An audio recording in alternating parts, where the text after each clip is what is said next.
ETV Bharat news ടൈമിലേക്ക് സ്വാഗതം.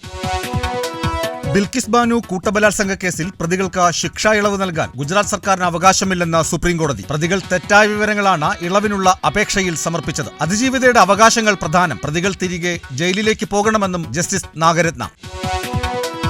ഇന്ത്യക്കെതിരെയും പ്രധാനമന്ത്രി നരേന്ദ്രമോദിക്കെതിരെയും മാലദ്വീപ് മന്ത്രിമാർ മോശം പരാമർശം നടത്തിയ സംഭവത്തിൽ നയതന്ത്ര ഇടപെടൽ. മാലദ്വീപ് പ്രതിനിധിയെ വിദേശകാര്യ മന്ത്രാലയം വിളിപ്പിച്ചു. അയോധ്യ രാമക്ഷേത്രത്തിന്റെ പ്രതിഷ്ഠാ ചടങ്ങിൽ പങ്കെടുക്കുന്നതിൽ തെറ്റില്ലെന്നും രാമക്ഷേത്രം ആരുടെയും സ്വകാര്യ സ്വത്തല്ലെന്നും കർണാടക ഉപമുഖ്യമന്ത്രി DK ശിവകുമാർ. പ്രതിഷ്ഠാ ചടങ്ങ് നടക്കുന്ന സമയം കർണാടകത്തിലെ ക്ഷേത്രങ്ങളിൽ പൂജ നടത്തണമെന്ന സർക്കാർ തീരുമാനം വിമർശിക്കപ്പെടേണ്ടതല്ലെന്നും ഉപമുഖ്യമന്ത്രി.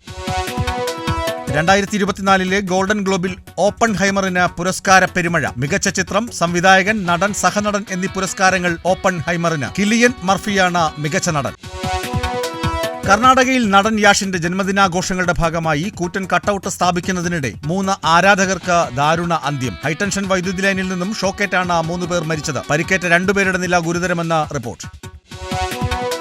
62ാമത് സംസ്ഥാന സ്കൂൾ കലോത്സവത്തിന് ഇന്ന് തിരശീല വീഴും. സ്വർണ്ണക്കപ്പിനുള്ള പോരാട്ടം ഫോട്ടോ ഫിനിഷിലേക്ക്. കോഴിക്കോടും കണ്ണൂരും ഇഞ്ചോടിഞ്ച് പോരാട്ടം. സമാപന സമ്മേളനത്തിൽ മമ്മൂട്ടി മുഖ്യാതിഥി. മാധ്യമപ്രവർത്തകയെ അപമാനിച്ച കേസിൽ സുരേഷ് ഗോപിക്ക് ഹൈക്കോടതിയുടെ മുൻകൂർ ജാമ്യം. അറസ്റ്റ് ചെയ്താലും ജാമ്യത്തിൽ വിടണമെന്ന കോടതി. സുരേഷ് ഗോപി കോടതിയെ സമീപിച്ചത് ജാമ്യമില്ലാ വകുപ്പുകൾ ചുമത്തിയതോടെ. മാജിക് പ്ലാനറ്റിനെക്കുറിച്ചും മജീഷ്യൻ മുതുകാടിനെക്കുറിച്ചും ഗുരുതര ആരോപണങ്ങളുമായി സോഷ്യൽ മീഡിയ. ആരോപണങ്ങളെക്കുറിച്ച് അന്വേഷിക്കുമെന്ന് മന്ത്രി ആർ ബിന്ദു. MM മണി വാ തുറക്കുന്നത് ഭക്ഷണം കഴിക്കാനും അശ്ലീലം പറയാനുമാണെന്ന BJP നേതാവ് AP അബ്ദുള്ളക്കുട്ടി. ഗവർണർക്കെതിരെയുള്ള മണിയുടെ പരാമർശങ്ങൾ കേരളത്തിന്റെ അന്തസ്സിനും സംസ്കാരത്തിനും യോജിക്കുന്നതല്ല. ഗവർണറെ തടയുമെന്ന മണിയുടെ വെല്ലുവിളി അപഹാസ്യമാണെന്നും അബ്ദുള്ളക്കുട്ടി.